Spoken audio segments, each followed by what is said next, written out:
Pemirsa, Pemprov Banten dan BNPB menggelar rapat koordinasi penanganan wabah penyakit mulut dan kuku.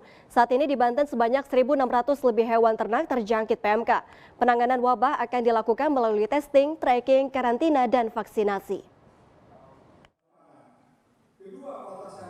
Rapat koordinasi penanganan PMK digelar di kantor Pendopo PJ Gubernur Banten selama kurang lebih 2 jam.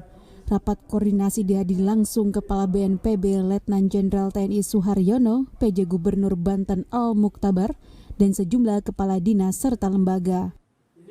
Semua pihak ingin penanganan penyakit mulut dan kuku dilakukan secara serius dengan melakukan testing, tracing, karantina, dan vaksinasi.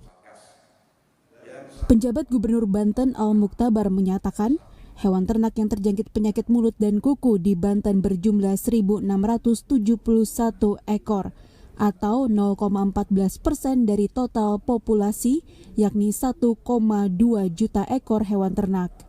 Pemerintah Provinsi Banten juga telah melakukan vaksinasi sebanyak 1.100 dosis terhadap hewan ternak selama 2 hari terakhir.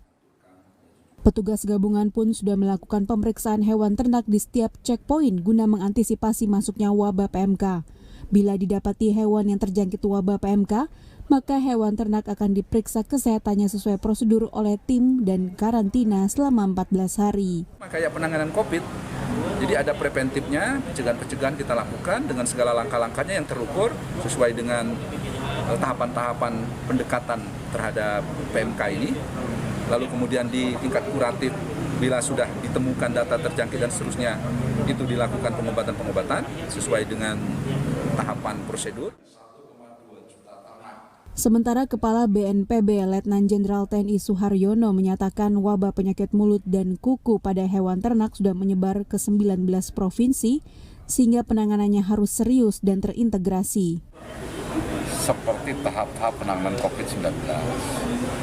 Jadi sudah terbentuk satuan tugas penanganan penyakit mulut dan kuku. BNPB ditunjuk sebagai satgasnya untuk nasional.